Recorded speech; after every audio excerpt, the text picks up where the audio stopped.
महाविकास आघाडीचे अधिकृत उमेदवार चंद्रहार दादा पाटील यांनी सांगली शहरातील आमराई, डॉक्टर बाबासाहेब आंबेडकर मैदान, छत्रपती शिवाजी मंडई, बस स्टँड परिसर व प्रभाग क्रमांक 17 येथील महावीर उद्यान गार्डन येथे भल्या पहाटेपासूनच नागरिकांशी संवाद साधला।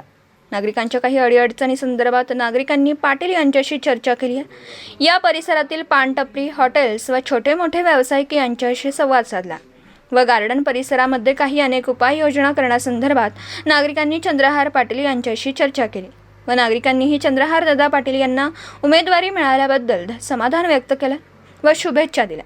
शिवसेना युवा नेते तथा शिवसेनेचे सरपंच भगवानदास केंगार यांनी या प्रभागात स्वागत केलं।